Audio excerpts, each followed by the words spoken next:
a doutrina concernente à igreja. Já temos apostilas disponíveis, né? Junto à secretaria. Já tem? Glória a Deus. Então você já tem as apostilas. Nós vamos tratar sobre eclesiologia, a doutrina da igreja. O microfone auxiliar lá também está disponível. Então nós vamos fazer algumas leituras de alguns parágrafos. Vamos iniciar a primeira parte. Vê uma apostila para mim, alguém, por gentileza, providenciar uma apostila. Obrigado, mestre. Deu certo, né? Obrigado. Introdução ao estudo de eclesiologia, origem e significado. Vou pedir alguém para fazer essa leitura para nós, por gentileza? Nos ajude aí. Introdução ao estudo de eclesiologia, origem e significado. Termo de origem grega, eclesia, igreja, e logia, estudo, tratado, dissertação. Ou seja, eclesiologia é o estudo da doutrina da igreja, é o estudo do fundamento da igreja, das suas características, seus propósitos, seus oficiais, suas ordenâncias, bem como os princípios bíblicos que devem nortear a sua atuação. Nas Escrituras, a doutrina da igreja, eclesiologia, se reveste de tanta importância quanto as demais delas tratadas. A vocação e missão da igreja tem alcance imensurável. Sua missão no presente tem a capacidade de alterar a rotina, tanto do céu quanto do próprio inferno. Há, pois, grande recompensa no estudo e compreensão dessa doutrina. Pode continuar, meu amigo, definindo a igreja. A palavra igreja, eclesia no grego, aparece a primeira vez em Mateus 16:18 e foi pronunciada por Jesus. Aqui significa assembleia dos chamados para fora. Aparece depois em Atos 2:47 e significa assembleia dos escolhidos. Neste contexto, a igreja compreende a comunidade dos salvos por Jesus Cristo. Do ponto de vista espiritual, a igreja é a agência de Deus na terra.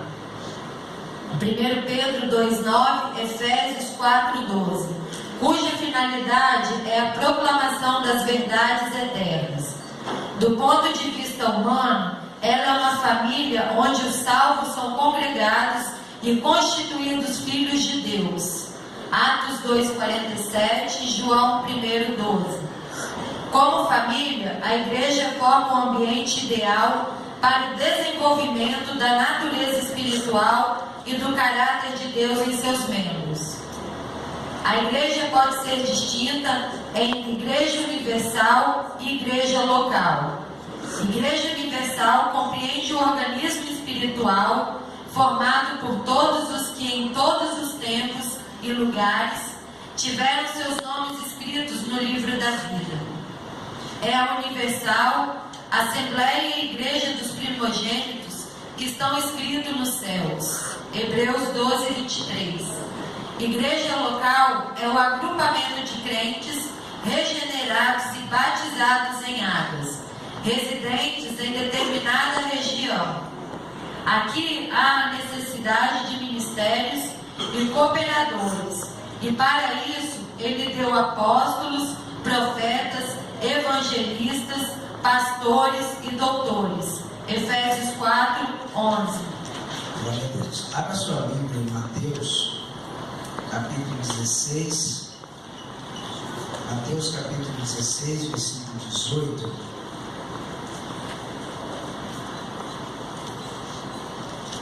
Mateus, capítulo 16, versículo 18. Que diz assim. Vamos ler o versículo 13, a partir do 13, para a gente entender direitinho. Diz assim: chegando Jesus às partes de Cesareia de Filipe, interrogou os seus discípulos, dizendo: quem dizem os homens ser o Filho do Homem? Jesus está fazendo um censo, pesquisa, para investigar os efeitos do seu ministério, do seu trabalho. Ele queria saber como estava a situação do ministério que ele estava exercendo e quem era ele aos olhos das pessoas. Então, uns disseram João Batista, e outros Elias, e outros Jeremias, ou um dos profetas. Disse-lhes ele: e vós, quem dizeis que eu sou? Então o povo estava o quê? O povo estava confundido, né? O povo não sabia se Jesus era um dos profetas que tinha retornado, se era João Batista que tinha ressuscitado, se era Elias, se era Jeremias. Havia uma profecia que Elias voltaria, né? Na verdade, o profeta que disse que Elias voltaria, na verdade fazia a menção de João Batista, que é o mesmo ministério profético. O ministério profético do Antigo Testamento silenciou e o ministério profético abriu o Novo Testamento com João Batista. Ele estava falando de dois tempos proféticos, mas eles entendiam de forma literal e imaginavam que de repente Jesus fosse o próprio Elias ou o próprio Jeremias. Mas Jesus pergunta agora aos discípulos que andam com ele: qual a leitura que vocês fizeram? Toda situação deve ser analisada com uma leitura. Glória a Deus. Tudo que a gente passa, tudo que a gente vive, tudo que está específico em relação ao reino de Deus, a gente só consegue trabalhar aquilo com uma boa experiência se fizermos uma leitura. O que está acontecendo? O que está havendo? Para você tomar atitudes e posições, você precisa fazer uma leitura. Então, Pedro faz uma boa leitura, Versículo 16, ele diz assim: Simão Pedro respondendo disse. Ele não esperou, ele não disse pelos outros, ele disse por ele: Tu és o Cristo, o Filho do Deus vivo. Então Pedro entendeu por revelação que Jesus era o Messias. O Cristo é quem? É o Messias. Israel aguardava. Ele vinha trazer salvação a Israel, vinha trazer redenção a Israel. Então ele entendeu que Jesus era o Messias, o Filho do Deus vivo. E Jesus também estava debaixo da filiação do Pai, que era Deus. Então Jesus respondendo disse: Bem-aventurado és tu, Simão Barjonas. Simão Barjonas aqui era o nome de Pedro. Pedro era, o nome dele era Simão Pedro. Por que Simão Barjonas? Bar significa filho, Jonas, o pai. Então Barjonas significa filho de Jonas. Existem dois tipos de filhos, Bar e Ur, Ur é o filho nobre e Bar, filho. Então Simão Barjonas significa Simão, o filho de Jonas. Jesus, ele nunca chama Pedro durante o ministério, ele sempre chama de Simão. E a razão pela qual Jesus opta por chamar Pedro de Simão estava na característica do nome. Simão quer dizer inconstante, e Pedro quer dizer a rocha. Então, no Novo Testamento, nós vemos duas fases de Pedro. A primeira fase é de Simão, inconstante, emotivo, levado pelas emoções. Era um homem extremamente chamado por Deus, abençoado, mas ele extremamente alterável em suas emoções. Tão grave que após essa revelação que ele teve aqui, ele logo abaixo, vocês vão ver ele sendo repreendido por Jesus, emprestando a boca para o próprio Satanás. Jesus diz: para trás de mim, Satanás. Estava falando a boca de Pedro. Ou seja, ele aqui foi usado por Deus, né? Ele teve a revelação, a leitura certa de que Jesus Cristo é o Filho de Deus, o Messias. Mas chega no verso de número 21, Jesus começa a falar que vai padecer em Jerusalém pelos principais sacerdotes, no terceiro dia vai ressuscitar. E aí ele no verso 22, ele diz assim: Pedro, tomando-o à parte, toma Jesus à parte, começou a repreendê-lo, dizendo: Senhor, tenho compaixão de ti, claro que isso vai te acontecer, de modo nenhum isso vai te acontecer. E aí Jesus olha para eles, volta-se para ele, no verso 23, e diz: para trás de mim, Satanás, que me serve de escândalo, não compreende as coisas que são de Deus, mas só as que são dos homens. Então você vê que alteração de situação, né? O cara é usado por Deus e dentro de pouquinho tempo é usado por Satanás. Esse é um perigo muito grande para nós também no ministério, né? Sermos inconstantes, ter a coragem de arrancar a espada e cortou a orelha do mal, não foi? Na hora que os soldados foram prender Jesus, ele dá uma de doido lá, né? Porque foi uma doideira aquilo ali. Jesus teve que intervir para que ele não fosse morto, e pegou o mal com descosta e foi na cabeça mesmo. O mal que deu um golpe rápido e ficou só a orelha, mas ele foi para partir a cabeça no meio. Então olha que atitude de coragem. Horas depois nega, fica assustado diante de uma empregada que está falando que ele era um discípulo de Jesus. Então a questão do humor, a questão do sentimento é algo muito sério na vida de um líder, né? Muito sério. Nós não podemos viver de emoção. Glória a Deus. Nossas emoções são confrontantes, são difíceis. Uma hora você está bem, outra hora você não está bem. Então, se você não tiver foco e você não for regido pelos seus princípios, você começa a ser dirigido pela oscilação. E um obreiro, um líder, jamais será um líder se ele oscilar. Glória a Deus. Ele está bem, ele está firme. Se está arrebentado, ele está firme. Glória a Deus. Se ele venceu, está firme. Se perdeu, está firme. Sentiu a presença de Deus, está firme. Não tem sentido, está firme. Glória a Deus. Então ele está estabelecido por princípio, está estabelecido por atitudes, está estabelecido por propósitos e não por sentimento. Me lembro que no ato profético nós fizemos a terceira ponte. Uma das coisas que estava lá, quando a gente estava na praça, na pracinha lá, vários irmãos aqui, a gente encontrou um cidadão endemoniado, né?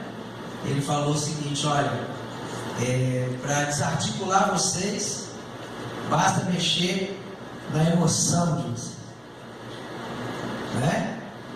Ele estava completamente dominado pelo mal. Ele falou: só mexer na emoção de vocês, e aí vocês perdem completamente o equilíbrio.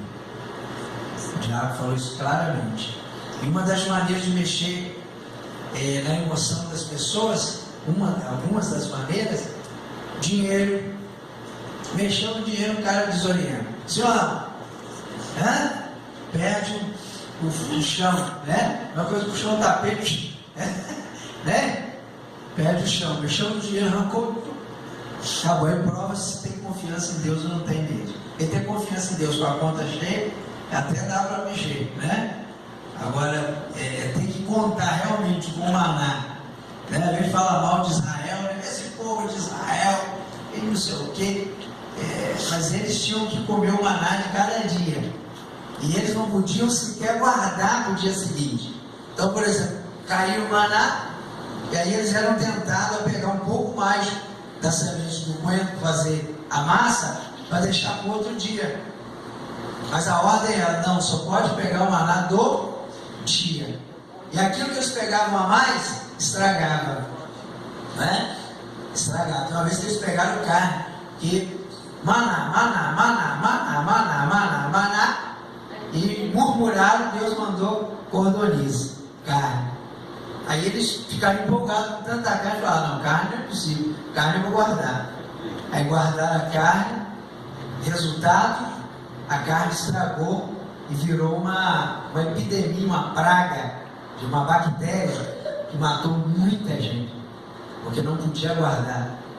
Eles tinham que comer aquilo que era dado diariamente. Então, confiança em Deus, ela vai ser provada no momento da adversidade. Glória a Deus. Confiança em Deus, ela é provada na adversidade. O casamento, se está bom, é provado na adversidade. A aliança ministerial é provada na adversidade. Quando está tudo bem, dinheiro rolando, não tem problema. Mas na adversidade, aí sim. Então, se o obreiro ele é oscilante, inconstante, ele tem que ser tratado. Ele é Simão ainda. Glória a Deus. É Simão. E Simão não tem condição de fazer obra. É perigoso mexer com Simão. Ela não é? Perigosíssimo. Mas Pedro foi batizado com o Espírito Santo, foi cheio do Espírito Santo. Depois do dia de Pentecostes, Pedro não é mais chamado de Simão. Raramente, até existem algumas referências em Atos, mas raramente ele é chamado de Simão. Pedro então passa a ser chamado de Pedro, significa a rocha. Rocha é firmeza, né? Pequena rocha, fragmento de rocha. Então o texto de número 16 fala da revelação que Pedro teve. A revelação de que Jesus era o Messias, o Filho de Deus. Aí Jesus, no 17, ele diz assim, respondendo, diz: bem-aventurado és tu, Simão Barjonas. Todo mundo já sabe o que é Barjonas agora, né?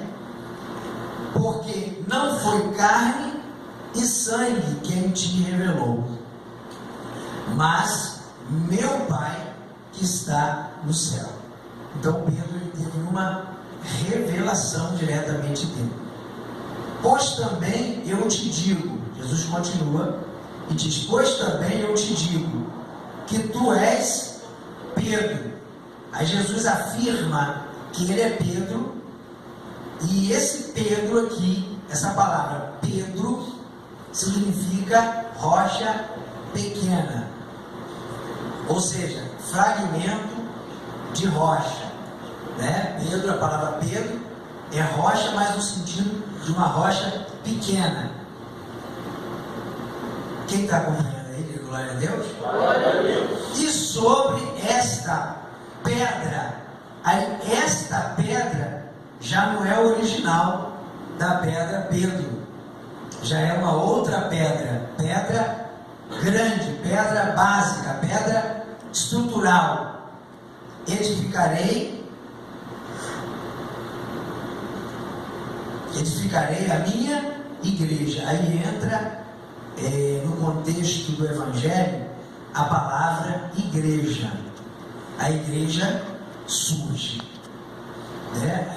Lembra que nós falamos que a igreja foi sonhada, foi planejada na eternidade, mas ela foi edificada em Cristo.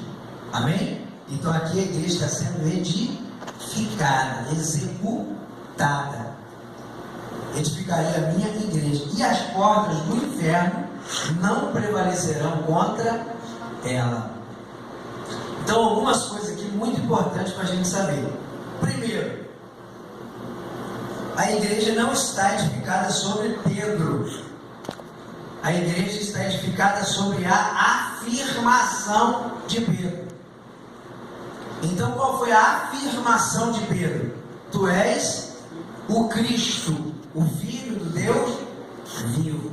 Isso é muito importante. Quem está entendendo, diga glória a Deus. Isso faz toda a diferença. Se você entende isso, então você é uma pessoa que tem um entendimento da palavra, de uma revelação fora do romanismo. Se você não entende isso, então é uma revelação romana. A Igreja Católica diz entende assim: tu és Pedro, e sobre você, Pedro, Papa, né, a igreja está edificada. Ora, se a igreja estivesse edificada sobre Pedro, o Papa, então a igreja estava mal, né? Ele acabou daquele, foi usado pelo diabo, ele morreu, né? E a igreja não está edificada sobre um corpo morto, né? Sobre uma memória, mas a igreja está edificada sobre Cristo, que está vivo e ressuscitado. Fala tu. Apóstolo, mas por que a igreja católica faz a ligação entre Pedro como sendo o primeiro Papa? A interpretação distorcida do romanismo deixa entender que Pedro seria a rocha. E isso nós já entendemos, que Pedro não é a rocha. É a rocha principal, ele é o nome dele é uma rocha. Sim, mas não sobre aquela rocha Pedro. Não sobre ele, mas sobre a afirmação dele. Perfeito. Agora, da onde que a Igreja Católica consegue linkar que Pedro seria o primeiro Papa? Porque a Igreja Católica ela reivindica ser a igreja verdadeira. Ela reivindica que Jesus, quando formou a igreja, edificou a igreja, consolidada em Pentecostes, Jesus não formou aqui a igreja universal dos crentes salvos, lavados pelo sangue dele para ir para o céu. Segundo o romanismo, Jesus fundou a igreja católica romana, né? Então Jesus fundou a igreja romana e o líder que ele deixou para dar seguimento a essa igreja é o Papa. Mas nós aprendemos, e não foi com história da Bíblia, mas foi com a própria história secular, que isso só aconteceu 314 depois de Cristo. Não é verdade? No Concílio de Nicéia. É uma coisa perfeito. óbvia. Se é 314 depois de Cristo, no Concílio de Nicéia, onde foi instituído Papa, então como que Pedro é o primeiro Papa? Pedro, essa ligação é a mesma coisa de pegar qualquer um dos apóstolos e falar que é o primeiro Papa. Exatamente, é pior. O papado, ele logo depois de ser formado, ele é estabelecido como uma necessidade de não se ter esposa, de viver a questão do ser um nazireu pela linha do celibato. E Pedro era casado, a Bíblia fala francamente que Jesus chegou a curar a sogra dele. Então são coisas absurdas, né?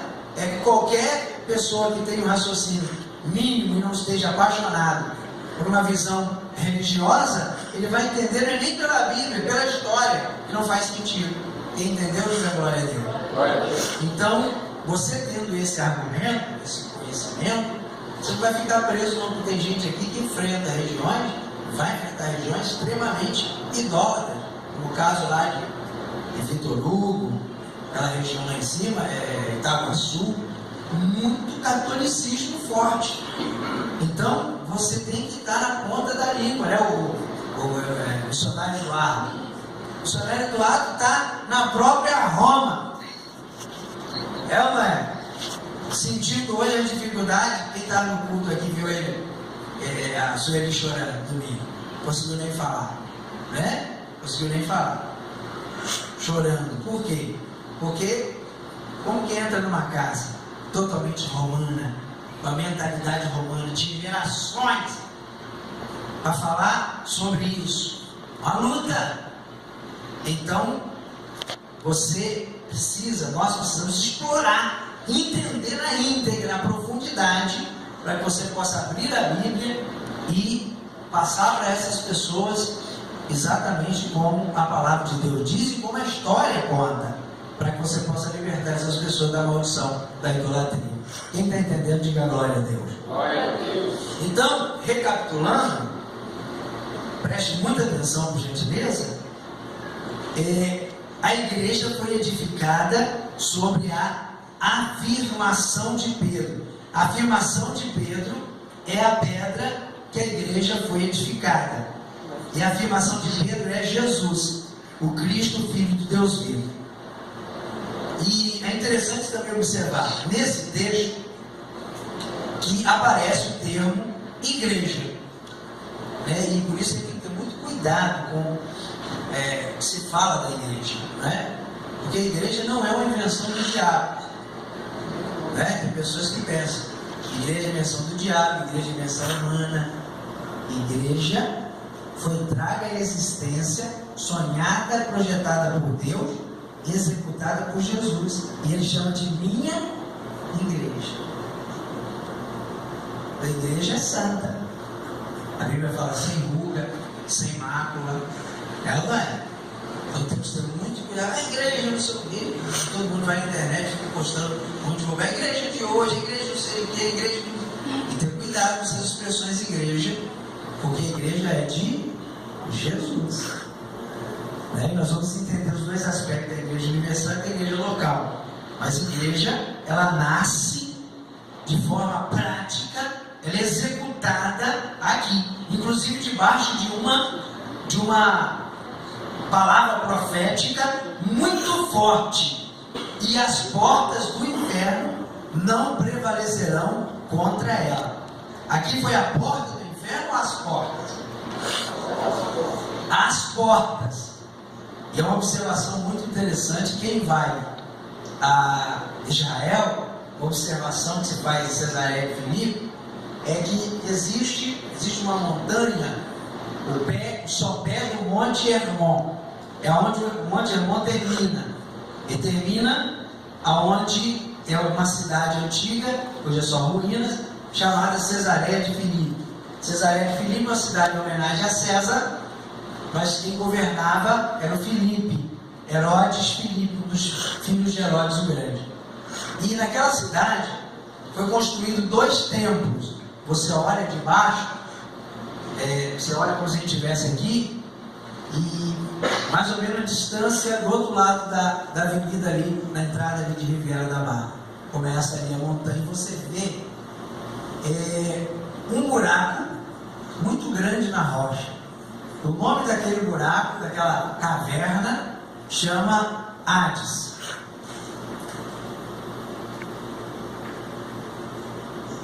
Você olha assim, você vê um buraco até hoje. Hades. E aquela caverna, ela tinha uma ligação com um rio subterrâneo, que é o monte, é o rio, é uma das vertentes do rio Jordão. Inclusive o mar principal, que nasce debaixo do Monte Hermon. E as águas, você está aqui, a montanha está lá, e o rio está passando do seu lado. E as águas vêm debaixo da montanha. E o que se fazia? Pegavam-se animais e crianças e lançavam na caverna, na boca do Hades. Faziam-se sacrifícios aos deuses, jogando crianças e animais naquela caverna. Caía e o sangue tinha que vir até o rio. Porque se o sangue não chegasse, significava que os deuses não haviam recebido a oferenda. Então tinha que se jogar mais sacrifício. E aí o interessante é que quando Jesus fala as portas do inferno, Jesus está se relacionando a esse tipo de situação. Do lado da boca do Hades, foi construído um templo ao deus Pan. Pan, de onde vem a palavra pânico. Um deus grego, metade animal, metade homem. Quando ele chegava, os animais entravam em pânico. Então o nome desse deus era Pan. Um templo a Pan grego, e na frente da boca do Hades, um templo romano, uma oferenda a César. Então quando Jesus aqui fala que as portas do Hades não prevalecerão contra a igreja, Jesus estava dizendo que havia uma chave para o funcionamento do Hades, para o sacrifício que era feito dentro daquela caverna. E a chave era Roma, a idolatria de Roma e a feitiçaria grega. Então Jesus disse claramente que nem a idolatria, nem a feitiçaria seriam páreo para prevalecer contra a sua igreja. E a gente vê a luta da idolatria e da feitiçaria contra a igreja violenta. Assim, ó, sempre aconteceu. Inimigos mortais. mas não prevalece. Da filosofia grega não prevalecerão contra a igreja. Então esse inferno não é um inferno literal no sentido de inferno. Não é o lago de fogo. Mas são as armas que o inferno usa para atacar a igreja. Exatamente. São as duas. É a feitiçaria. Feitiçaria, ela está aqui mistificada na filosofia grega, a maior filosofia existente no mundo, né? Os gregos dominaram pouco tempo, mas esse pouco tempo eles impregnaram o mundo de forma definitiva, até hoje.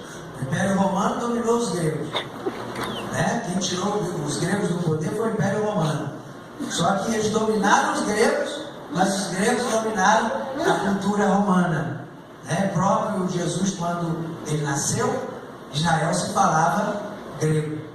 Os próprios romanos falavam em grego. Para dominar a terra, a língua que predominava era a língua grega e a cultura grega. Então até hoje muitas coisas que se fazem, muitas coisas do romanismo e até nossa mesmo, é influência da cultura grega. O grego, ele tinha a visão do homem perfeito, um homem especial, o resto súdito. E até hoje a gente pensa um pouco assim, né? Se todo mundo manda, quem é que obedece? Se todo mundo é líder, quem é que serve? A gente tem um pouquinho disso, porque isso é uma cultura. Alguém tem que mandar para alguém obedecer. Entende? E quando a gente vê que Jesus é o Rei dos Reis, Senhor dos Senhores, é para a igreja. Toda a igreja são reis e sacerdotes. Toda a igreja são senhores. Então, a igreja, na verdade, existem funções, mas não tem mais o reinado, não tem o papado, né?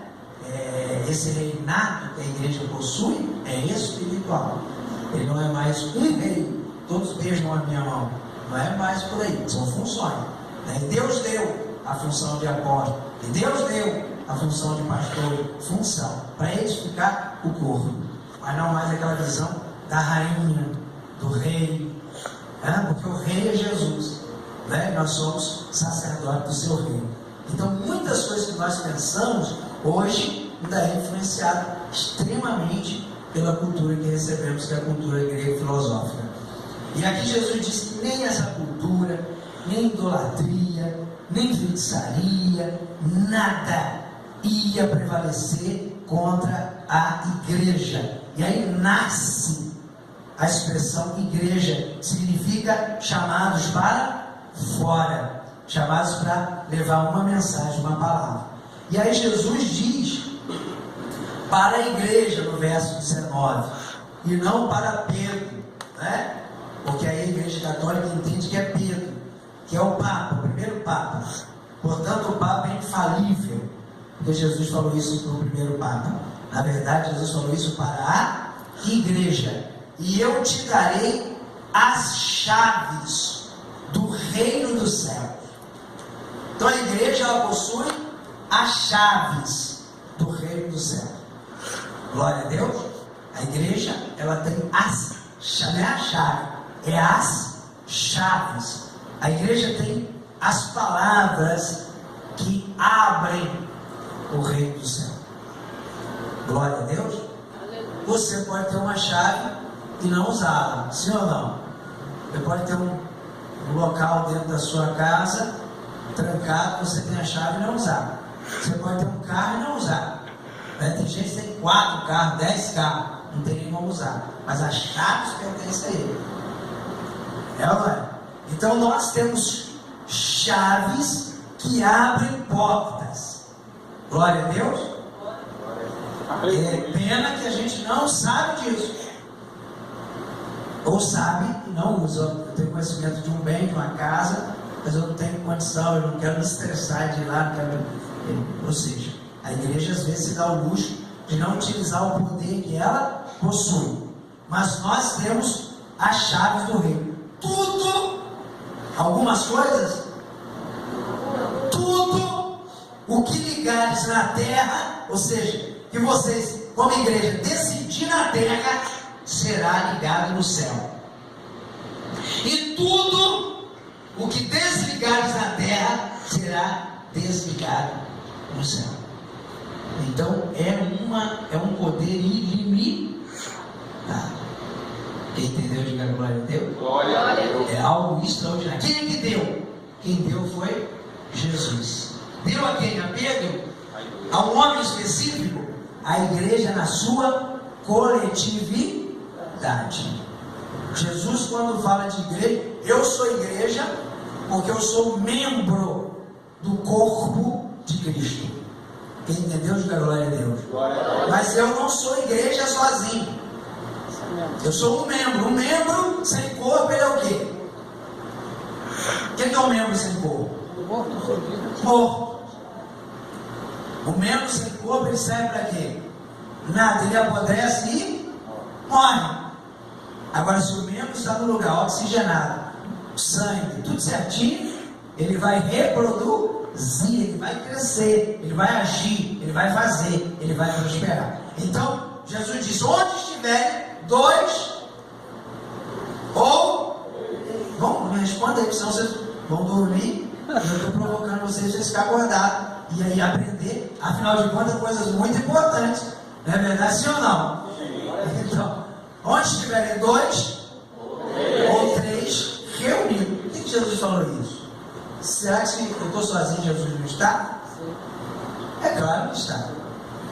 Mas ele está falando de um nível da igreja. Então eu sozinho, eu não tenho essa autoridade de ficar ligando, desligando, não. Eu quero desligar ele, eu quero desligar aquilo, eu quero ligar aquilo. Não, eu tenho o poder de usar o nome de Jesus na minha vida, na vida das pessoas. Mas quando eu me reúno em igreja, aí mudou a história. Quem entendeu, diga glória a Deus. Então as decisões não são humanas, as decisões não são passíveis de uma direção pessoal, mas a igreja está reunida. Onde a igreja está reunida, vai ter liderança. Onde a igreja está reunida, vai ter dons espirituais, vai ter dons ministeriais, e ali todo o organismo da igreja, o que ligar ligou, o que desligar desligou. Entendeu? Diga glória a Deus. Então o poder da igreja é um poder extraordinário. A igreja, muitas vezes, nós como igreja, pouco conhecemos dessa grande autoridade que temos. Fala, pastor. Voltando lá no Deus Pan, e sabemos que é um Deus grego, sabemos que as Olimpíadas, a partir da Grécia, tem alguma ligação entre Olimpíadas, Pan, americano, assim os 5 continentes ali interligados, tem alguma relação, alguma coisa assim? Com certeza. Enquanto que há muitos líderes da igreja não querem enxergar e querem ficar cegos diante de uma realidade em relação aos atos proféticos, a Grécia, que na verdade não é o país, mas o espírito que rege. Quem são os demônios, os principados gregos? Quem são? Quem lembra de alguns nomes aí?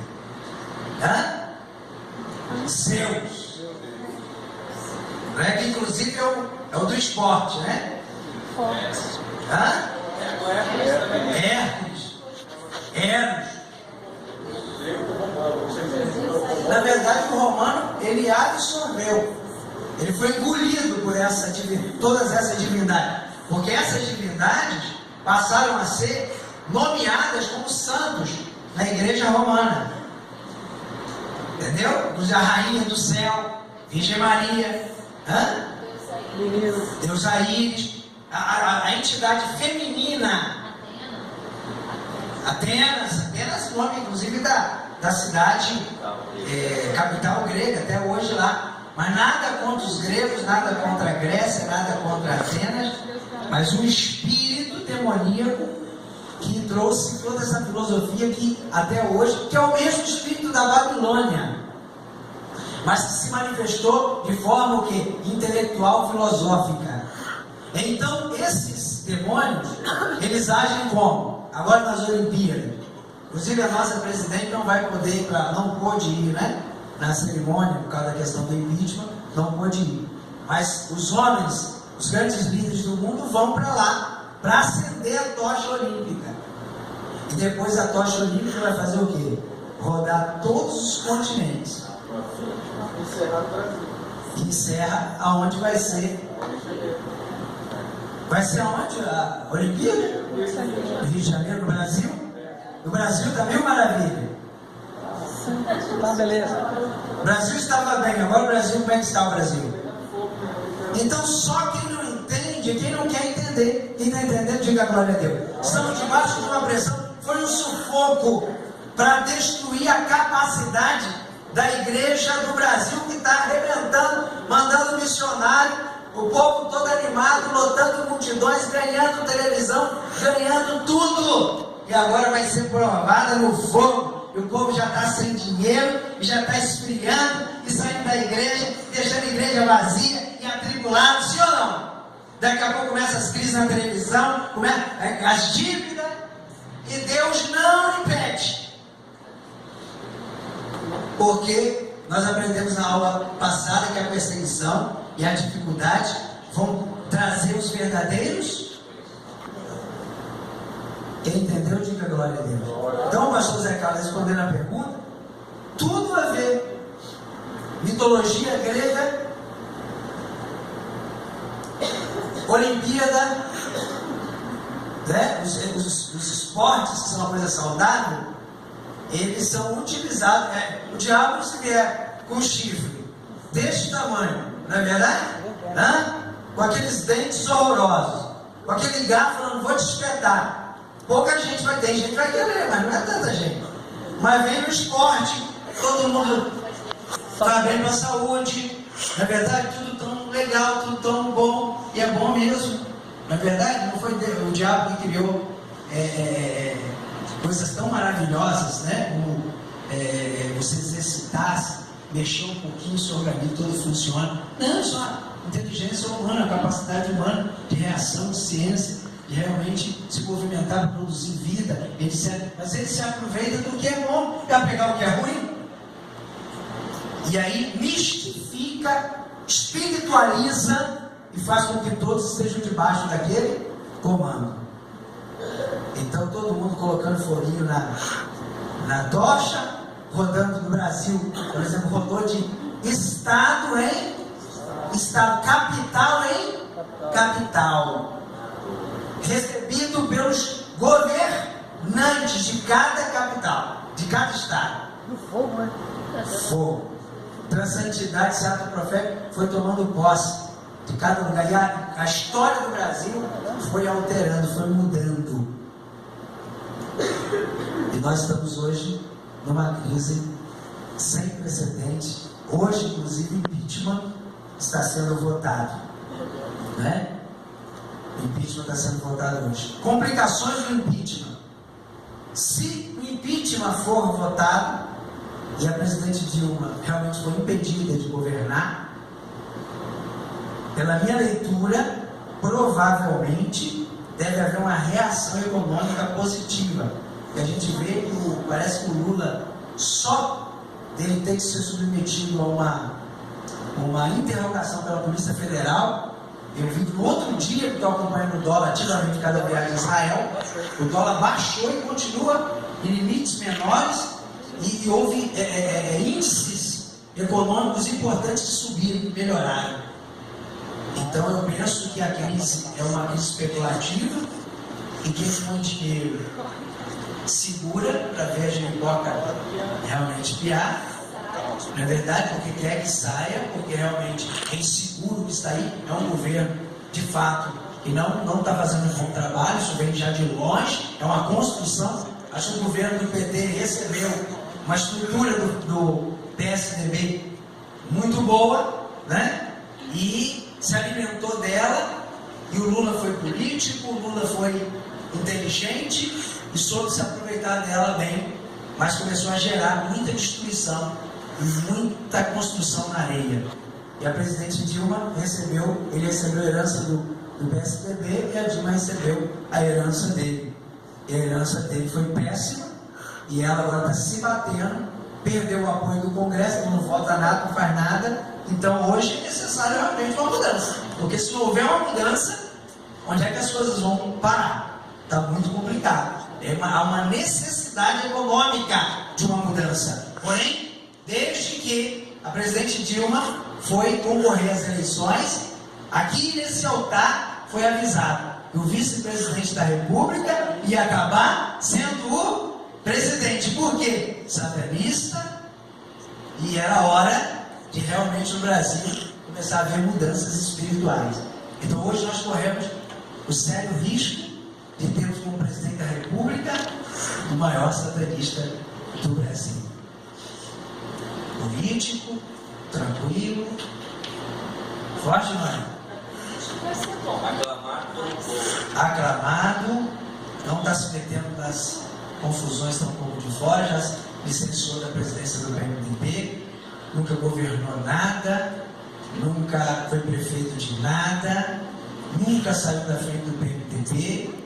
Verdade não é? Sempre deputado, presidente da Câmara dos Deputados, ninguém entende muito como, nem porquê, mas diz um rapaz convertido chamado Daniel Mastral, que ele é filho de um grande governante do Brasil, um grande partido político, que não governa, nunca tinha governado diretamente, mas é quem governava de fato o país, e que esse homem, quando gerou ele no ventre da mãe dele, ele estava completamente possesso, e fez isso por uma teoria espírita chamada canalização, para que os ossos dele fossem diferentes, para que ele tivesse estrutura física diferente. E assim ele tem estrutura física diferente. Participou de reuniões terríveis e macabras, e nunca teve relacionamento com o pai, só se sabia hipoteticamente quem era, e foi um dos grandes satanistas do Brasil. Mas Jesus salvou ele por conta de ele ser dirigido para ir para uma igreja, para destruir a igreja. Chegou na igreja e se apaixonou por uma moça. Essa moça era crente e exigiu para assumir compromisso com ele, ele ia ter que realmente converter a Jesus de verdade. E aí, para isso, eles tinham que fazer terapia com um casal, com um pastor. E esse pastor era o pastor mais humildezinho da igreja. Era o pastor que não tinha muita eminência na igreja, mas era um homem de oração, de jejum. Glória a Deus. Que na hora das orações na frente, e vinha vários pastores, o diabo falava com ele: ó, vai naquele ali, porque aquele ali não está com nada. Vai botar a mão, não vai acontecer nada com você, fica tranquilo. E aí ele saía fora, olha nesse, olha naquele, por orientação do diabo. Mas aí, quando ele apaixonou pela moça e quis realmente assumir o compromisso, teve que ir para a sala do tal pastor de oração, de jejum. E aí, quando ele encontrou para combinar o dia da oração, na frente da igreja, ele caiu endemoniado na lama. E aí ele ficou muito envergonhado, todo arrumadinho, caiu na lama, igual um porco na lama. Todo mundo viu. Ele foi desmascarado. Aí o pastor pegou e marcou: olha, vamos conversar no gabinete tal dia. E aí ele, muito envergonhado, foi para a reunião, mas fez um trabalho, um feitiço muito forte. E ele falou: esse pastor vai morrer, eu vou matar ele. Fez um feitiço. Ele estava na sala, na recepção, esperando o pastor chegar para a reunião. E aí, de repente, recebe a notícia. Ele já sabia: ó, o carro do pastor teve um acidente agora, vindo para cá. Acabou. O carro capotou, acabou o carro. Acabou, não sobrou nada. Aí ele... A secretária perguntou: e o pastor? Não sofreu nenhum arranhão. Aí remarcou a reunião. E aí, no dia da reunião, a única coisa que ele lembra foi que o pastor levantou a mão do lado dele assim, e ele não lembra mais nada. Isso foram horas e horas e horas, ele levantando na sala e coisas terríveis acontecendo. Mas Jesus libertou. Hoje é um pregador, prega o mundo inteiro, falando sobre as artimanhas e as armas do satanismo.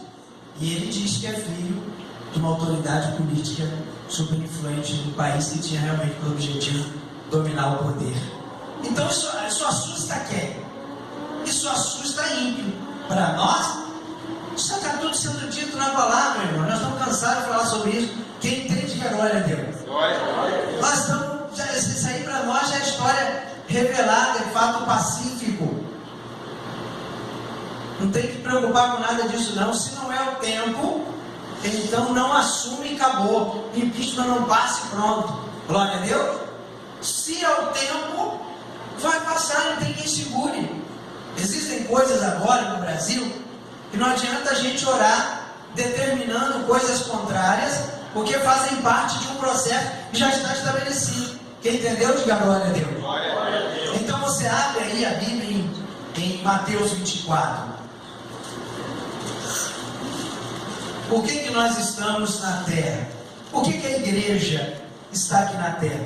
A igreja está aqui na terra porque a gente vai ganhar o mundo para Jesus e precisa ganhar pessoas para Jesus. O que está acontecendo com as denominações hoje? Existem dois conceitos básicos de igreja. Primeiro, a igreja é universal. A igreja não tem uma placa, um nome específico. A igreja de Jesus, ela tem dois aspectos, o universal e o local. O universal é a igreja sem nome. É a igreja que está em toda a face da terra, das pessoas que aceitaram Jesus, lavaram a sua vestidura no sangue do Cordeiro. Mas existe a igreja ministério, a igreja local. Nossa igreja é um ministério de missões, de evangelismo. Existem outras igrejas cujo ministério é libertação, o ministério é prodígios, milagres.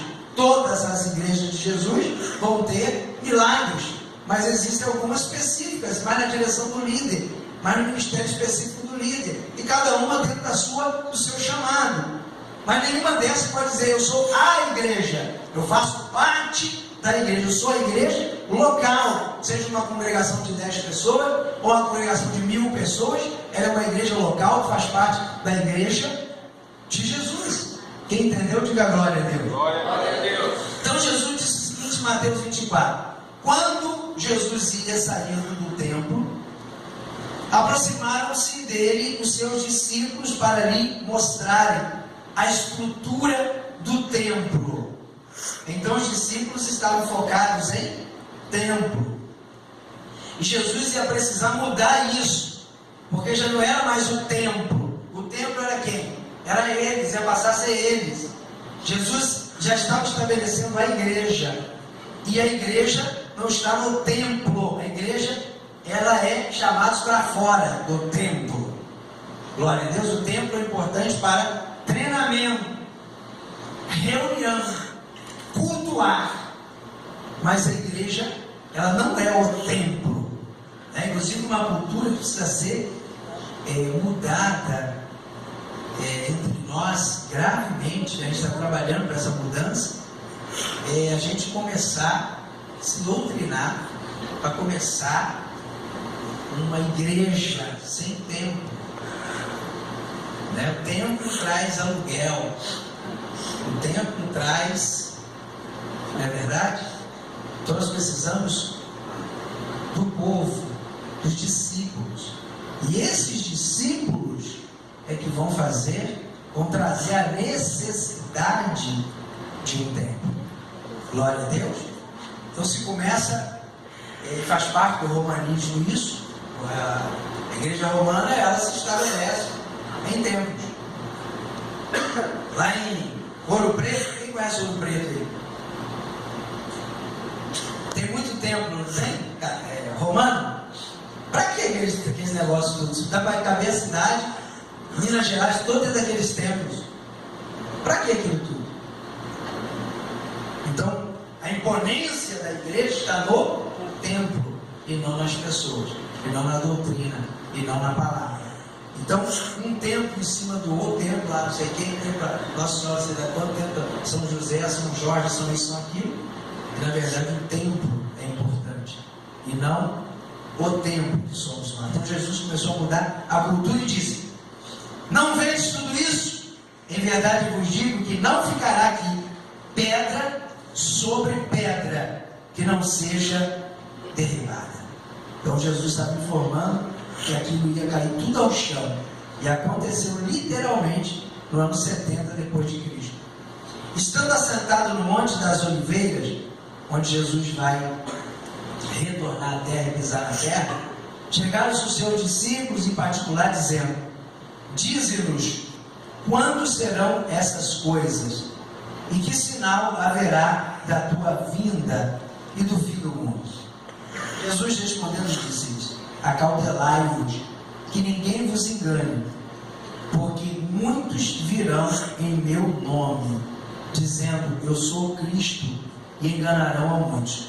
Esses muitos virão em nome de Jesus aqui, dizendo eu sou Cristo, não é gente igual o Henrique Cristo, que diz que é o próprio Cristo, né? E entra às vezes até um descrédito, mas gente em nome dele.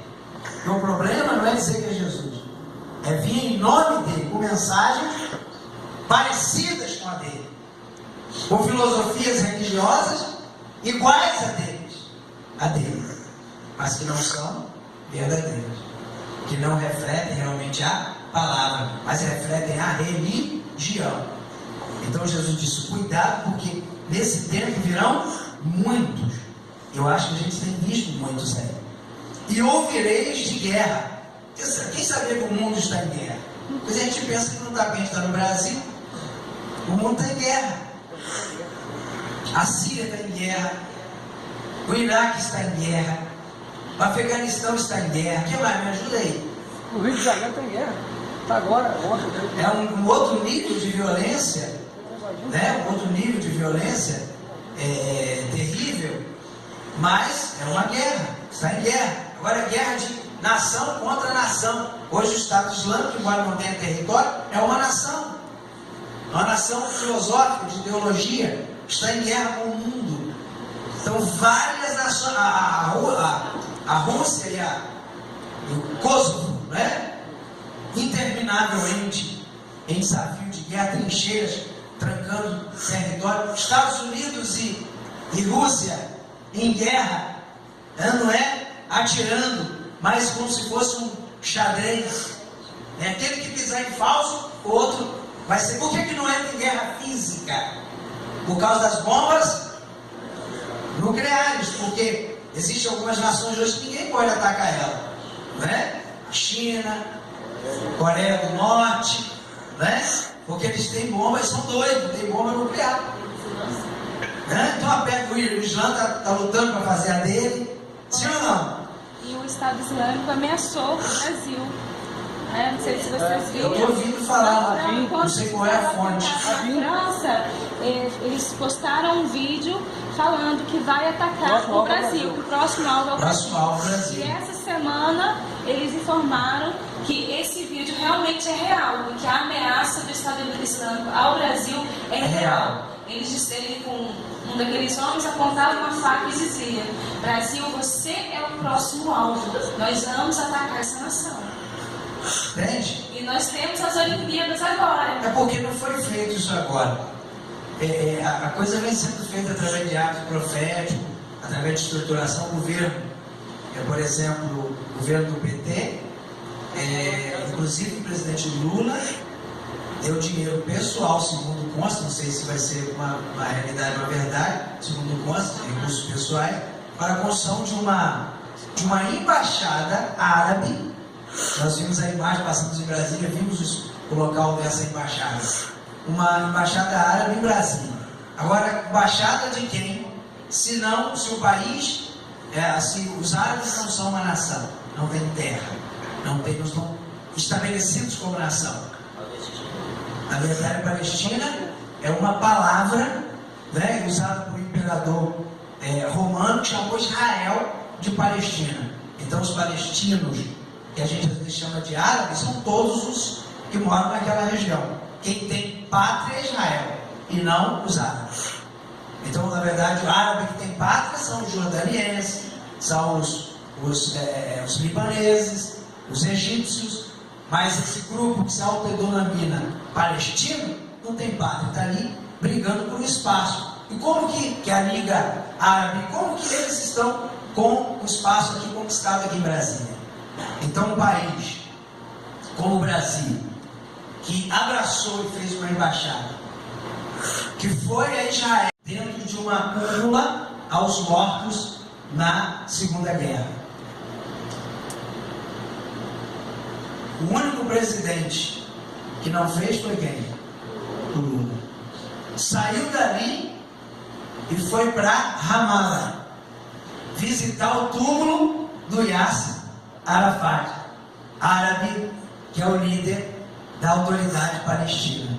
Então, uma ligação estreita, real e sem várias cortinas, não é? E a gente vê a prova disso na manifestação da ligação com a Venezuela, sim ou não? Com Cuba, Bolívia, países que têm origem socialista, que é a mesma filosofia árabe. Então, quando você ouve uma história dessa, e você manda também sobre, eu não sei qual a fonte, se é verdadeira, eu acho que foi a ABIN, a Associação Brasileira de Inteligência. Mas eu sou obrigado a... Isso na televisão, assim. Não passou? É a mídia, mas a mídia não tem interesse. A mídia, quando você vê ali o final dos jornais da Rede Globo, o último nome que aparece, alguém já parou para prestar atenção? Qual é o último nome que aparece? Responsável geral? Na Band é o Fernando Mitre, não é isso? E a Band, o dono da Band é um árabe, Assad, né? Um árabe. E da Rede Globo, o diretor responsável por todos os jornalistas da Rede Globo, seja Globo Repórter, seja Jornal Hoje, seja Jornal da Globo, seja Jornal Nacional, todos. Então termina escrito Ali Kamel, um árabe. Então, quando alguém diz que os árabes eles poderão dar problemas aqui, eu não vejo nenhuma dificuldade. Não vejo nenhuma dificuldade, vejo uma grande oportunidade para quem quer fazer algo que tenha vulto mundial, aproveitar uma nação completamente aberta, vulnerável como o Brasil, com um governo como está estabelecido, ou numa crise terrível institucional e política como está. Nós não temos raízes nem estrutura antiterrorista. Temeroso, muito temeroso, cheio de árabes aqui, muçulmanos, certo? Entraram pela... A Síria não precisa de visto para entrar no Brasil. E aí eles falam muito bem o português, também, a gente vê isso em Israel. Aí eles vêm entram pelo sul, aí eles tiram o passaporte brasileiro para poder ir para os outros países. E aí a Foz do Iguaçu está na mira da polícia antiterror, porque é o ponto do Brasil onde há o maior nível de risco de terrorismo, porque já se sabe que existem células várias células, inclusive do Hamas e do Estado Islâmico lá em Foz do Iguaçu. Então, uma notícia dessa está dentro de uma realidade muito prática, né, que está sendo construída ao longo dos anos. E a igreja pode se preparar, que Jesus não voltar nos próximos anos, nós vamos ter retaliação violentíssima, né? Diz que se correr o bicho pega, se ficar o bicho come, uma expressão horrível, mas hoje a nossa situação em relação à presidência da República é por aí. Agora, nós não temos nada com isso. Quem entendeu, diga glória a Deus. Quem está desesperado aí é o mundo, né? Eu já estou vendo alguns crentes desesperados. Eu falei com o apóstolo, o bispo, os pastores. Agora é tempo de deixar os discípulos ir atrás dos novos discípulos e os pastores realmente cuidar dos crentes para segurar, para ir para o céu. Porque já estão entrando no desespero por causa de dinheiro, né? Já estão, a coisa já começou. E para não ter problema de suicídios dentro da igreja, etc., você tem que ficar muito ligado. Amém? O empresariado da igreja, tem pessoas que são apaixonadas por recursos, por dinheiro. E os pastores têm que ficar atentos a essas pessoas, certo? Não tem a vida espiritual estabelecida, é sempre nem barro, nem tijolo, firme igual um prego no sabão, né? Então agora é hora de você ajudar, para você apoiar o pastor, porque senão pode ter notícias ruins e negativas, porque a época realmente é dificuldade. Mas quem é igreja está sem problema. Jesus já falou que isso aconteceu tudinho, já está tudo avisado. Ele falou: alegrai-vos. Afinal de contas, nós não queremos arrebatamento da igreja? Nós não queremos ir para o céu? Glória a Deus. Está chegando a hora. Enquanto não chega, vamos trabalhar, arregaçar a manga, acordar cedo, ganhar o pão de cada dia, sem problema. Vamos entrar naquela história que está escrito lá em 1 Pedro, que muitos ouviram falar que já está o anticristo, já vive como se ele, não, senhora, vamos continuar a vida normalmente, pregar o evangelho. Então agora vamos aposentar tudo, fechar tudo. Não, vamos continuar pagando o aluguel da igreja. Não dá para pagar 5, paga 2. Não dá para ficar no salão de lugar para 300, vai para um lugar de 150 e aperta. Vai para cima da garagem, vai para baixo da garagem, vai para cima do terraço. Quem entendeu, diga glória a Deus. Não perca a paz, não perca a alegria de servir ao Senhor. Quem entendeu, diga glória a Deus. Quem está contigo, quem tem aliança, está contigo. Quem não tem, não está mesmo, não adianta, é ilusão. Então deixa para lá. Quem entendeu, diga glória a Deus. Glória a Deus. Já viram a historinha do camarada que ele queria muito fazer uma bondade? Ele falou assim: hoje eu quero fazer uma bondade. E aí ele pegou e viu um cego. Aí ele pegou o cego, pegou a mão do cego, vem cá do cego. Aí ele encontrou com o cego com óculos, bengala, ele pegou o cego, opa! Vou atravessar a rua. O ceguinho me chama para trás. Não, quero te ajudar. Fica quieto, não, senhor. Não, vamos lá. Atravessou, me chegou do outro lado. O cego falou assim: eu não queria atravessar a rua, seu tonto. Então, às vezes, você quer levar o sujeito na marra com você. Ele não quer ir. Quem entendeu, diga glória a Deus. Você quer atravessar o cego, ele não quer ir. Deixa ele seguir o destino dele. Glória a Deus. Quem entendeu, diga glória a Deus. E as coisas têm que arrochar, porque uma das grandes artimanhas do inimigo é contaminar o ambiente. Mas que o ambiente seja instável, você perca a alegria. Hoje, perigo é a perda da alegria. A alegria de servir ao Senhor, a alegria da salvação. Então fica firme, porque Jesus está conosco. Glória a Deus. Faça a obra, não sejamos preguiçosos, vamos trabalhar mesmo, realizar mesmo, seja espiritual, seja secular. Nada de desculpa, mas não atribula. Glória a Deus. Não atribula. Não dá. Amém? Não dá, corta. Aleluia. Agora não dá mais para pagar plano de saúde. Corta. Jesus cura. Aleluia. Não dá mais para comprar pão na padaria. Aleluia. Vamos fazer bolinho de chuva. Glória a Deus. Aleluia. Bolinho de chuva com açúcar e canela. Que coisa maravilhosa. É melhor do que pão. É verdade, não é? Então parar de chorumela, de enrolação. Glória a Deus. Veio a bênção, toma posse da glória a Deus. Não veio? Agora. Corta a graça. Amém? E rompe. Em nome de Jesus. Porque nós não somos dessa terra. Mas enquanto tivermos dela, vamos viver nela em paz. Em alegria e de preferência com excelência. Glória a Deus. Quem entende que é glória a Deus? Glória a Deus. Fala, pastor. Apóstolo, ontem à noite eu estava estudando justamente Mateus 14.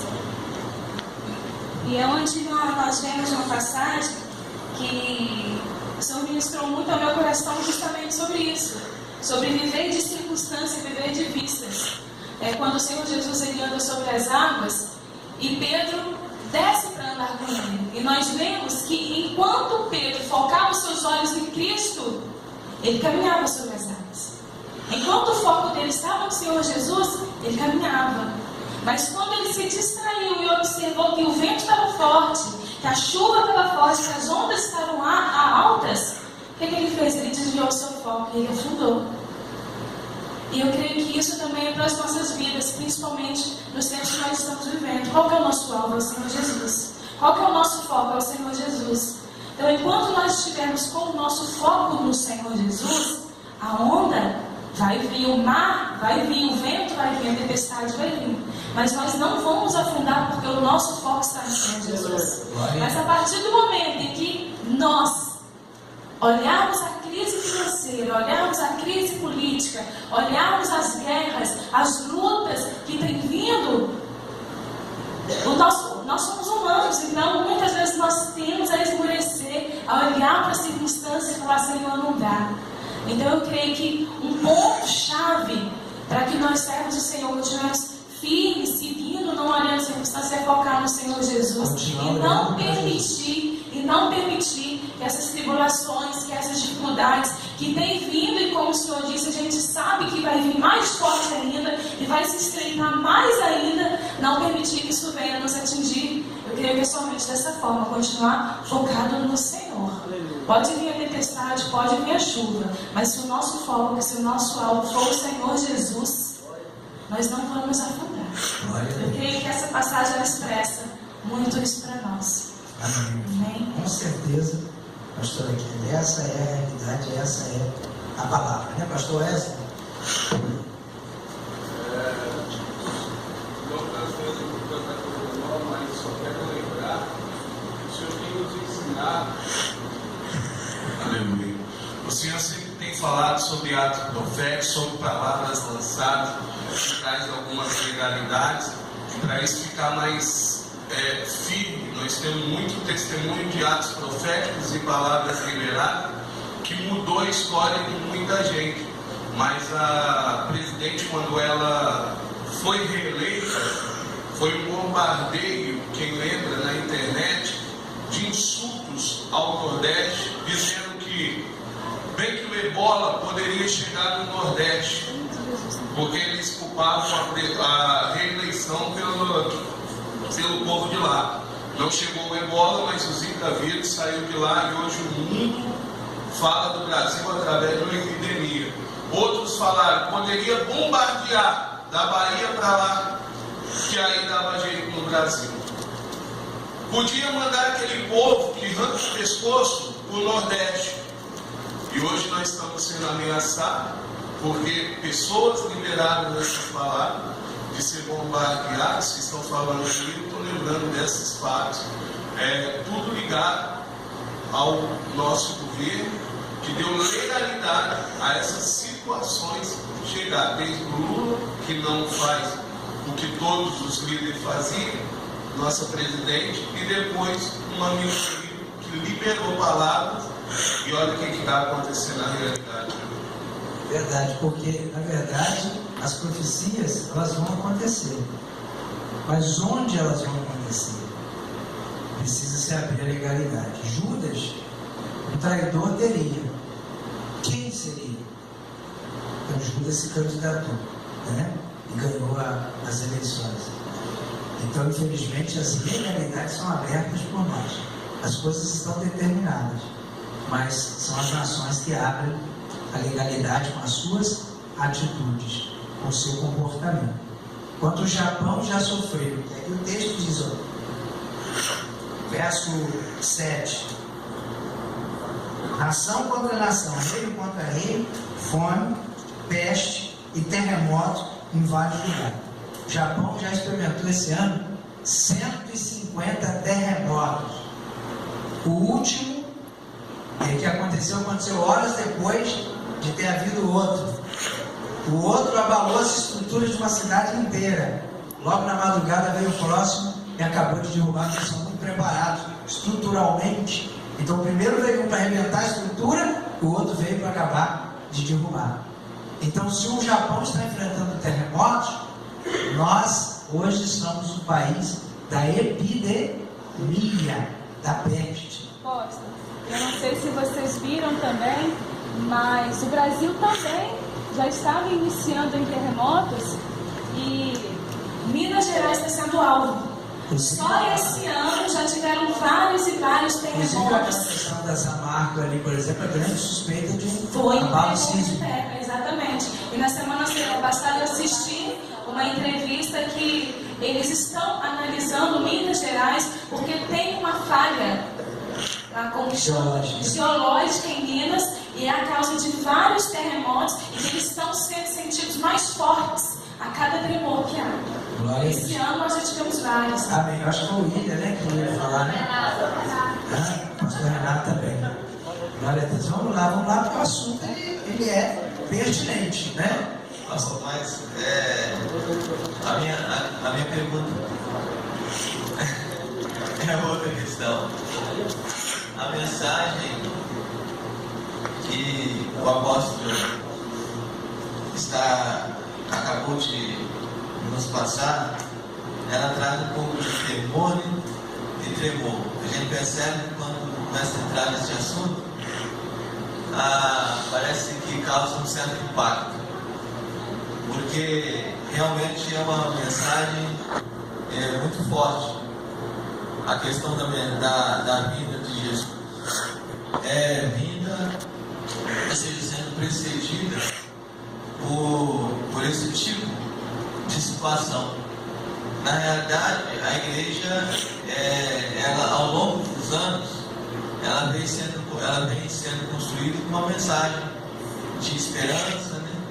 E todos estão aguardando o seguinte, que antes desse momento que nós acabamos de falar, Jesus vai arrebatar e nada vai acontecer, vai ser tudo aquela coisa, todo mundo, a igreja está esperando, está alicerçada nessa mensagem. Então essa mensagem que o apóstolo acaba de nos trazer para uma liderança, eu creio que essa mensagem ela tem que ser ela tem que também, a igreja também tem que fazer ouvir uma mensagem assim. Tem que ser transmitida, né? Tem que ser transmitida. Reproduzida.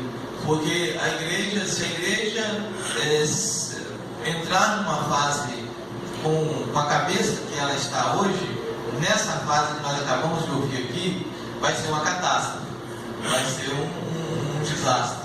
Então a igreja precisa ser preparada, porque realmente é algo que causa tremor e temor.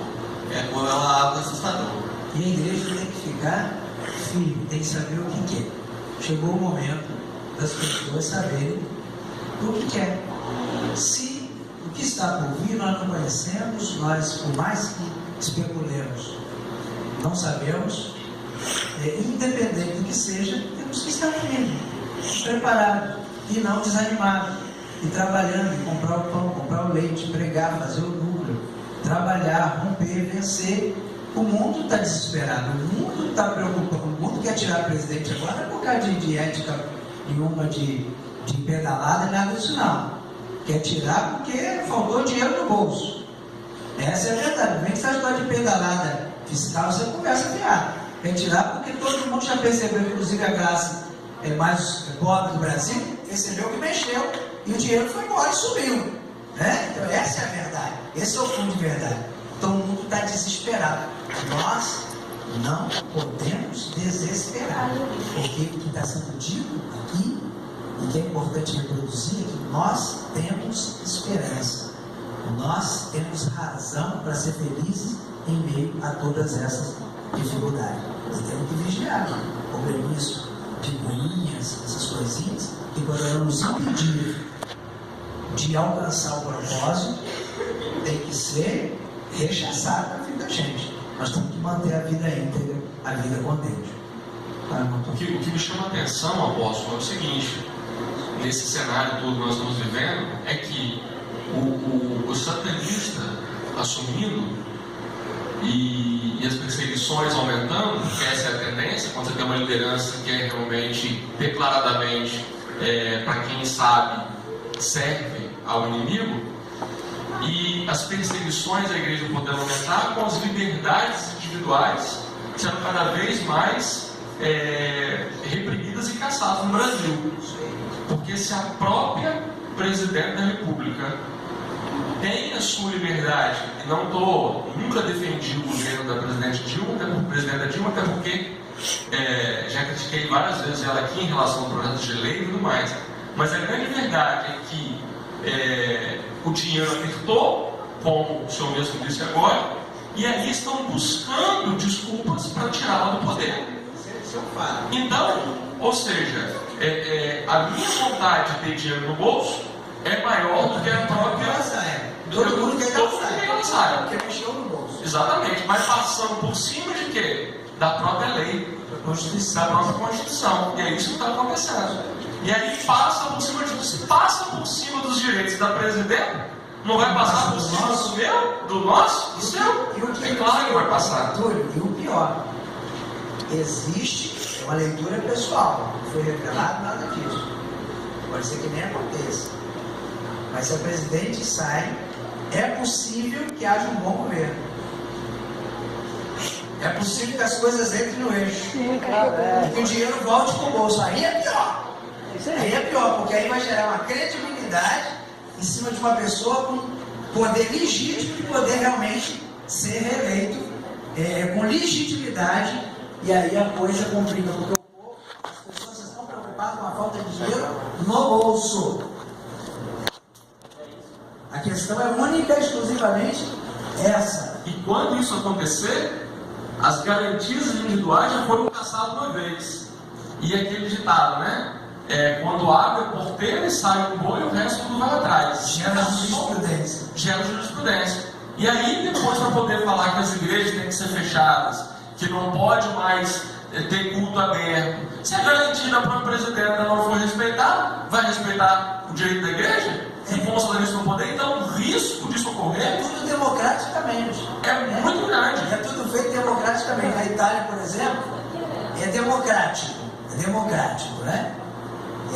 O Eduardo me falou essa semana, nós temos um local lá, vamos começar a cultuar em um local que foi cedido 2 vezes por semana para reunião, encontro social. Então, isso é lei, a sociedade pode se reunir com amigos, se organizar para se reunir. E ela lá, país do primeiro mundo, tem como fazer isso de forma organizada, com estrutura. Então nós vamos ter um local para cultuar com estrutura 2 vezes por semana, sem pagar nada. Porque é uma reunião social. E a igreja? Quando é que nós podemos alugar alguma coisa lá, comprar um... O irmão falou, essa questão dos atos proféticos, do poder da palavra. Antes ainda dessa da muriçoca aí, veio aqueles que cantavam, não tenho carro, não tenho casa, e veio a crise financeira. Agora com esse negócio também dessa metralhadora aí, nós temos rumores de guerra civil no Brasil já. Com certeza. A questão do militarismo, o poder está voltando. Vários níveis, né? Por exemplo, o militarismo com certeza está de olho, né? O militarismo com certeza está de olho nessa situação toda e aguarda uma oportunidade para intervir novamente, que é um poder muito forte. Hoje os nossos estão sendo tirados do poder, com certeza estão incitando níveis de violência para que o povo se revolte. Então tem vários, não sei qual a maturidade da nação para isso, né? Se a gente já está maduro para isso, mas hoje existem várias linhas, né? Que jogar um fósforo a coisa explode, não é verdade?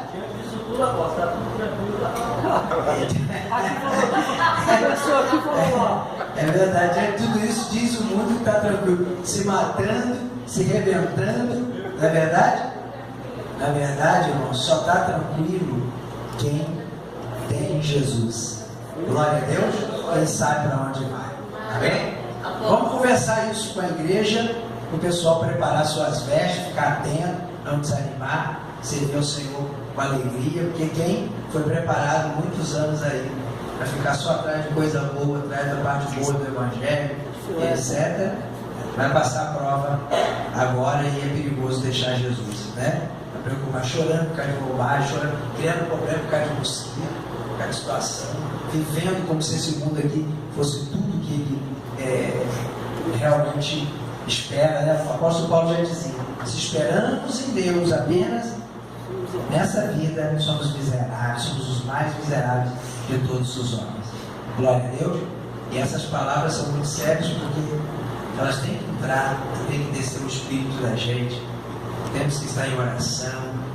Você vê que a nossa prática disso, de estar ouvindo essa palavra, é a nossa atitude em resposta a uma vida de oração, a uma vida de meditação na palavra, a uma vida de santidade. Às vezes a gente até emociona ouvir isso aqui que a gente está ouvindo. Mas chega de fora, eu tenho que provar isso através de uma vida de santidade, de oração, de palavra, de jejum, e aí já não é a mesma intensidade, já não é o mesmo posicionamento. Veja um problema, né? O ônibus foi tirado ali, né? Deu certo? Deu. Deu? Funcionou? Sim. Ligou e funcionou? Ligou, funcionou e foi embora. Então é isso. Está vindo o ônibus deu problema ali, né? A gente desespera, como é que vai fazer? Você, não, te abandona o ônibus. Fala com o dono, ali como é que nós vamos fazer? Ligou, não funcionou? Deixa ele arrumadinho, que a mãe vai todo mundo para casa dormir. Vamos arrumar os carros. Vai dar tudo certo, em nome de Jesus, a mãe vai ver. Aí ligou hoje, aí deu certo, acabou. Vai atribular? Não atribula, hein? Fica na unção, porque é tempo de estar com a cabeça no lugar. Glória a Deus. No lugar. E vocês que são líderes, eu estou falando com líder. Amém? Com líder, com pastores, com líderes. Cabeça no lugar. Amém? Cabeça. Glória a Deus. Firme. Olhando para frente, olhando para Jesus, né? Nosso alvo. E acabou. Em casa, um negócio de estresse, marido e mulher, vamos começar a parar com esses negócios de frescura. Vamos parar, o negócio está velho. Porque dois juntos, a coisa fica forte, sim ou não? Fica marido e mulher juntos na hora da dificuldade, na hora de crise, na hora de desafio, você rompe. Você rompe. Jesus no meio, junto, rompe. Agora, uma hora dessa, se a mulher descalçar o pastor, é perigoso. Se o pastor descalçar a esposa, aí fica um sozinho, uma briga dessa fica perigoso. Agora é tempo de unidade na família, dentro de casa. Abraçar, estar com a família. Estar com a família. Cuidar da família, estar juntinho com a família. Esse é tempo. Agora nós temos que subir para o céu com a nossa família. Glória a Deus. E com os nossos discípulos. Ensinar que Jesus é a coisa mais importante da nossa vida, né? Quem está feliz com Jesus de verdade? É doido demais a gente, né? Fala, minha filha. E agora também, o Brasil já está assim, com altos índices de surtos, né? E agora, para atingir mais ainda a família, trazer mais a iniquidade, veio a questão da microcefalia, né? Que agora, eu vejo assim, que muita gente já repudia os filhos por causa dessa estética, desse problema. E nós já temos um sistema de saúde público que é um caos, né? Que estrutura nós vamos dar para essa levada de crianças, né, que vão nascer? Coisa terrível, né? E é uma coisa desastrosa, porque, por exemplo, na China, na Índia, você pode abortar esse tipo de criança. Se tiver qualquer tipo de defeito, síndromes, é possível abortar, independente da idade gestacional. Então, se isso daqui a um tempo chegar no Brasil, imagine o sacrifício de crianças. É uma coisa que está sendo levada, né? Um sistema que não funciona. Como uma mãe, as mães que. Essa questão está aumentando drasticamente. Um abismo vai chamando o outro abismo. E aí, por que uma China hoje que começou assim? Não é? Já começou matando criança, não. É um processo. É um processo, a coisa vai ganhando. É igual a pedofilia. A pedofilia é um processo que ela pode ser institucionalizada. Hoje, os países árabes são institucionalizados. O sheik lá casa com meninas de... A pedofilia aqui. Lá não é. E se a coisa vai do jeito que vai aqui, Pode chegar aqui também, a questão da menor idade. Não, mas esse bandido que está roubando a gente, e depois, aquilo que o Túlio falou, é uma coisa, você vai sendo levado a querer a coisa. Na verdade, nós hoje queremos o impeachment, porque vai resolver o problema financeiro. Nós queremos a menor idade, porque realmente o sujeito com 16 anos mata os outros e sai na rua. Mas na verdade o que tem por trás é o aumento da responsabilidade por menos tempo. Porque o objetivo não é diminuir a criminalidade, porque isso não resolve. O objetivo é chegar na pedofilia, da 16 cair para mais não sei quanto, porque já não é mais pedofilia. Então as coisas são malignas, são terríveis. E a igreja tem que estar atenta. Amém, querido? Glória a Deus. Apóstolo, deixa eu só dar uma palavra. Vamos lá, vamos fechar com você. Aproveitando ali que eu sou que está tranquilo e favorável, está tranquilo e favorável para o diabo. Por quê? Voltando lá nas tochas. O diabo ele tem sido influenciado através desses atos que ele faz com as tochas, que não é a primeira vez que já passou aqui no Brasil. O inimigo está ali se apoderando, os governantes estão abrindo as portas das cidades para ele, dando a abertura, e muita gente que sem entendimento vai ali para adorar ele está ali realmente camuflado nele.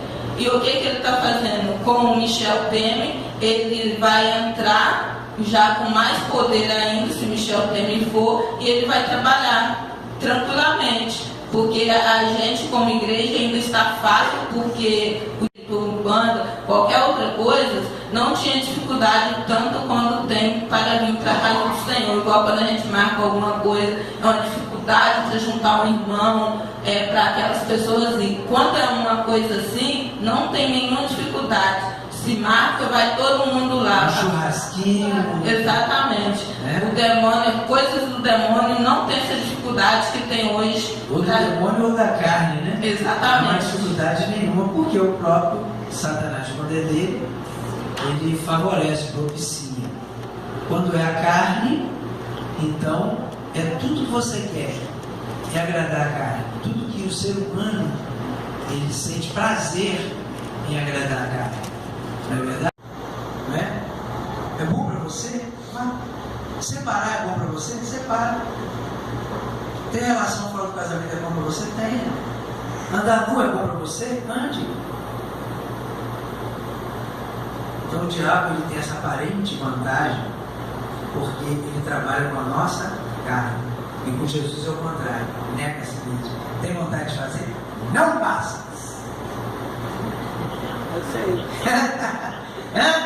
Vê por que nós somos a minoria? Nós somos uma minoria forte. Glória a Deus. As portas do inferno não. Então pode abrir porta de todo lado. Não prevalece. Glória a Deus. E tem uma coisa, se explode perseguição, você vai ver como que você é crente. Quem está entendendo, diga glória a Deus. Glória a Deus. Apóstolo, você falou uma coisa interessante que faça dá vontade de fazer? Não faça. Eu tinha um pequeno exemplo disso. O Paulo viemos nós, lotado. Dá nem para passar a roleta. Quando chegou na ponta da fruta, tinha um outro quebrado na frente, voltou mais ainda. Aí encheu, eu falei, não dá para passar. Bom, vou sair por aqui. Vou dar 2 passagens. Aí tinha essa. Aí eu falei assim, não, mas tá errado. Aí eu falei assim, não entrega lá para passar o cartão. Aí ia levantar uma, tá vendo? 2. Falei, Satanás, tu é sujo. Porque são os pequenos detalhes que tem. Porque se eu faço isso, eu tentaria. Abrir legalidade, são as legalidades. São legalidades. Não tem nada que o pastor e a pastora estão com o dinheiro da passagem, não tem nada que não pagar. Aí não paga. Aí quando sai daqui acontece um problema. Porque muitas das coisas que acontecem às vezes conosco são legalidades. Abriu a brechinha, o inimigo entrou ali, encaixou ali, e é por aquele caminho que ele segue. Aquilo não vai te levar para o inferno, você vai pedir perdão ao Senhor, aquilo dá uma coisa grave, não é um pecado de morte, mas é uma legalidade. Então nós temos que estar muito hoje atento com legalidades, né? Bem, queridos, semana que vem nós vamos fazer um trabalho avaliativo, inclusive vai ser a prova, né? Trabalho de prova. Esse assunto é bom, né? Forte, né? Vamos já preparar para a prova, já que a coisa está acelerada, vamos acelerar o processo. Tem nada tranquilo, né? Nós vamos fazer o seguinte, nós vamos dividir alguns grupos para trabalhar alguns temas. Essa apostila é muito forte, então nós vamos trabalhar alguns temas. O pessoal que vai para a Bahia, a avaliação será um relatório prático da viagem. O que a viagem tem a ver com a matéria, né? Qual a relação de eclesiologia com minha viagem à Bahia? Glória a Deus. Anota aí você que você vai fazer um relatório estabelecendo a relação entre eclesiologia e a viagem à Bahia. Aqueles que não vão, nós vamos separar em grupo. Eu quero pedir quem não vai estar aqui, não vai ficar em pé, por favor. Quem está aqui não vai. Fica de pé, por gentileza, tem que separar aqui o grupo. Vem cá na frente. Quem não vai, quem vai à Bahia, por favor, fique aí, sentadinho. Quem vai à Bahia vai fazer um relatório sobre a relação entre eclesiologia e minha viagem à Bahia. Quem não vai, junto com o pessoal que por acaso aparecer aqui semana que vem, tá bom? Pastor Miguel vai estar aí no comando. Pastora Sandra, você vai estar aí, né? Então, o pastor Miguel, pastora Kelly e pastora Sandra vão organizar para mim isso que eu vou falar agora, tá certo? Pastor Miguel e pastora Kelly vão estar na oração, né? De manhã e tal, ceia, e na escola de profeta dirigindo esse momento de avaliação. A pastora Sandra atenta para as notas, faz uma avaliação de nota, se atender o propósito. Então nós vamos dividir aqui acho que 4 grupos Vou tirar o pastor Miguel e a pastora Sandra, fazer grupos pequenos, que se alguém chegar, né, semana que vem encaixa. Bastante gente, né? Glória a Deus. Então vamos lá. 1, 2, 3, 4, 5, 6, 7, 8, 9, 10, 11, 12, 13, 14, 15, 16. 16 pessoas aqui. 4 grupos de 4. Por que 4 grupos de 4? Porque vocês podem aumentar o grupo, tá certo? Pode chegar gente aí a mais. Chegou mais 4 pessoas semana que vem. Coloca um em cada grupo, tá certo? Cada líder pega um. Chegou 8, cada grupo pega 2, sem nenhum problema, tá bom? O que vocês vão fazer? Pesquisar durante a semana, mas vai fazer o trabalho na aula, para a gente não criar uma necessidade de vocês terem que reunir durante a semana e criar mais compromisso para vocês. Então, de 9 às 10, vocês vão desenvolver o trabalho. De 10 a 11, vão apresentar o trabalho, certo? 15 minutos para cada um, 4 grupos de 15 minutos. Não pode passar, tá certo? Porque quem passar, desconta ponto. Tá, pastora Sandra? Quem passar dos 15 minutos, desconta ponto. Porque não pode passar por causa do horário 10 a 11. 4 grupos, 15 minutos cada um, 10 a 11 a gente fecha. Tá bom? 9 a 10 não precisa me apresentar o trabalho escrito. Ou seja, você não precisa desenvolver uma estrutura. Faz na aula mesmo, pesquisa, faz na aula. E o importante vai ser a apresentação filmada, tudo bem filmadinho, tá bom? Para a gente disponibilizar para os alunos que vão participar e assistir. Primeiro grupo, nós vamos trabalhar a questão prática da razão de ser igreja. O primeiro grupo vai trabalhar a questão prática da razão de ser igreja. Esse grupo, vamos formar ele. Vou pegar aqui uns cabeças de grupo. Pastora Kelly, pastora Wenner, evangelista Túlio, Michele. 1, 2, 3, 4. É isso? Vamos cá, separar aqui. Né? Ok, então vamos lá separar. Os grupos de 4. Luiz Gisele, junto aqui com a Michele. 1, 2, 3, 4. 1, 2, 3. Mais um 4. Irmão Sérgio. Os irmãos Bruno e Enéas. Está junto com o Túlio, Miriam e Regina. Ok? Marcelo. Vou mais? 1, 2, 3, 4. Então vou pegar 1, 2, 3, 4, 5, né? Vou pegar Bruno, por favor. Bruno e Marcelo. E Bruno e Marcelo. Júlio também já. Sheila provavelmente deve estar também, né? 1, 2, 3, 4, vem. Vem Júlio, porque a Sheila vai estar. Semana que vem.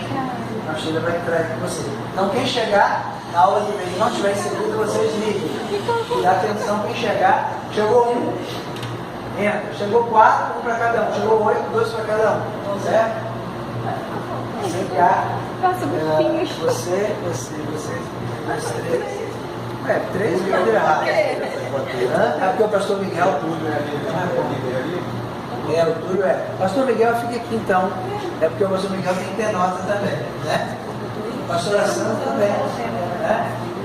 Você não participar porque você fez eleição, mas entra alguns grupos oficialmente para receber a nossa tributo, tá certo? Então entra no grupo da Michele lá, tá bom? Vai receber a nota, mas não intervém, tá bom? Nem a prova é isso. Tá? Como é que é? Nem da 10. É o seguinte, o grupo da Michelle vai ter um ponto a menos por causa da constelação. Vai dar tudo certo, né? A associação precisa de nota também, então vai ser bem. Vamos dividir o tema. O primeiro tema vai ficar com o grupo da pastora Kelly, a razão de ser igreja. Michele, Túlio, pastora Wenner, pastora Kelly. O tema da pastora Kelly é 15 minutos para falar sobre a razão de ser igreja. Então a gente precisa quebrar muito mito de coisas que a igreja faz hoje e não cabe a ela. O que cabe à igreja? Né? O que cabe à igreja? Está aqui registrado na apostila. Agora nós vamos ler a apostila, vamos trabalhar de forma prática. Projeto Semeando Rema. Visão, forma prática. Razão de ser igreja. O segundo grupo, que é o grupo da pastora Wenner, nós vamos trabalhar sobre o governo da igreja. Amém, pastora? Governo da igreja. Nós precisamos entender como que a igreja ela é governada. A questão dos ministérios, dos dons de ministério, tá certo? Está tudo aí bem explicadinho, pesquisa mais. Muito importante pontuar determinadas coisas. Olha, se o líder puder, tiver durante a semana a condição de fazer trabalho no data show e a filmagem ficar posicionada de uma forma que pegue, porque muito importante, uma coisa interessante, evangelista, apóstolo, evangelista, pastor, doutor, são dons ministeriais, mas bispo e diácono são funções administrativas, né? Então quem é que ouviu disso? Amém. Ouviu fácil, né? Nem todo mundo ouviu. Vai aprender agora, então é importante, de repente, colocar o tópico, né, e uma frasezinha, não é isso? Para dar entendimento, tá? Eu vou trazer essas lições, massificá-las, mas eu quero que vocês dêem uma mergulhada nela antes da gente massificar para ter um entendimento melhor, tá bom? Então, pastora Wendy, junto com o seu grupo 2, vai estar tratando de governo da igreja. O grupo 3 do evangelista Túlio vai trabalhar, capítulo 5, são as ordenanças à igreja, né? Jesus deixou ordenanças na questão das ordenanças que a igreja deve praticar. Por quê? Para quê? A importância, nós somos líderes, como fazer, não é isso? Como realizá-lo. Então, a importância de vocês darem uma mergulhada. Pode usar o grupo, de repente um orador, um vai trabalhar na parte de digitação, ou seja, usa o grupo, que ainda vão ter de 9 às 10 para reunir o grupo. Ligou durante a semana, fez o trabalho, mas aí chegou sempre precisa de um arremate. E o arremate pode fazer aqui em sala de 9 às 10, isso vai ficar muito claro, muito objetivo e registrado, tá bom? Então, o grupo 1 vai trabalhar o quê? A razão de ser igreja. O grupo 2 vai trabalhar o quê? O governo da igreja. O grupo 3 vai trabalhar o quê? As ordenanças da igreja. O grupo 4 vai trabalhar o quê? Os fundamentos da igreja. Glória a Deus. Ficou claro? Então, 4 apresentações. Vamos respeitar o tempo do colega. 15 minutos certinho. Quando um grupo estiver terminando, o outro grupo estiver data show, essas coisas, já está colocando lá, porque terminou um, salva de palmas, começa o 2. Terminou o 2.